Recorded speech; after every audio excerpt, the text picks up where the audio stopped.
दोस्तों, आज मैं आपको बताऊंगा 14 घंटे कैसे पढ़ा जाता है और आप एक दिन में, जी हाँ, एक दिन में 14 आवर्स का आउटपुट कैसे निकाल सकते हैं। छोटी सी 2-3 टिप दूंगा जिससे आपको बहुत सहायता मिलेगी और अपने एग्जाम में पूरा परफॉर्म करेंगे, बेहतर परफॉर्म करेंगे और आपके नंबर भी अच्छे आएंगे। सबसे पहली बात, जब आप सोचते हैं कि आज मुझे इतने घंटे पढ़ना है तो आपके दिमाग में बहुत सारी बातें चल रही होती हैं, इतने घंटे तक मैं पहुंचूंगा नहीं पहुंचूंगा। इसलिए स्लॉट बनाएं 2 से ढाई घंटे का, कि 2.5 घंटे पढ़ा, फिर मैं कम से कम 15 से 20 मिनट का ब्रेक लूँगा। उस ब्रेक के दौरान आपको स्टडी के बारे में बिल्कुल नहीं सोचना, सब्जेक्ट के बारे में बिल्कुल नहीं सोचना, अगले पल में क्या पढ़ूंगा इसके बारे में बिल्कुल नहीं सोचना। खुद को एकदम एकदम स्टडी से कट ऑफ करें और कुछ ऐसा करें कि आपको पढ़ाई के बारे में कुछ भी याद ना आए। जैसे कि म्यूज़िक सुने हेडफोन लगाकर, या फिर आप मेडिटेशन कर सकते हैं, या फिर आप कहीं बाहर जाकर कुछ खा पी के आ सकते हैं जो हेल्दी फूड होगा, तो आप एकदम से उससे अलग हो जाएंगे और फिर आप दोबारा 20 मिनट के ब्रेक के बाद अगला स्लॉट बुक करें। ऐसे कर करके आप 14 घंटे के स्लॉट में कम से कम 15 से 20 मिनट का ब्रेक देंगे। दूसरी टेक्निक, अपने सब्जेक्ट में जब आप पढ़ाई कर रहे होंगे तो आपको वैरायटी लानी पड़ेगी। जैसे कि जब आप सुबह उठें तो पहले थ्योरी पढ़ें, फिर प्रैक्टिकल करें।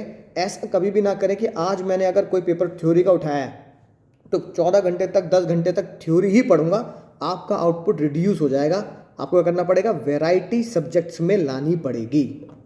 तीसरी बात, जब भी आप पढ़ें तो जैसे मैं आपको कोशिश करता हूं पढ़ाने की, आप उसी टेक्निक से पढ़ें। जैसे कि समरी बनाएं, तो समरी में आपको कॉन्फिडेंस आया कि बस ये चैप्टर में यही चीज़ें और मैं इसको कंप्लीट कर दूंगा।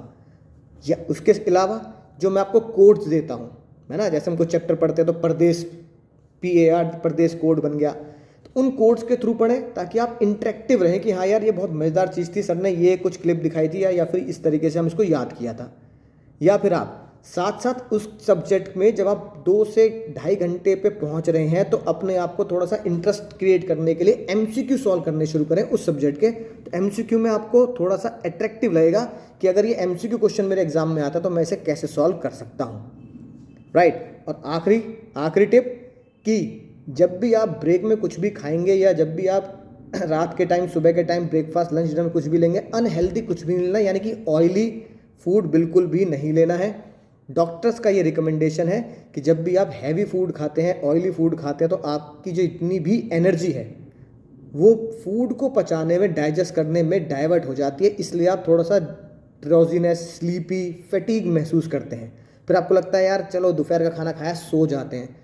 ऐसा कब नहीं होगा, जब आप हेल्दी फूड खाएंगे। तो ये 4 टिप का बहुत अच्छे से यूज़ करेंगे और पूरे में से पूरे नंबर लेके आएंगे।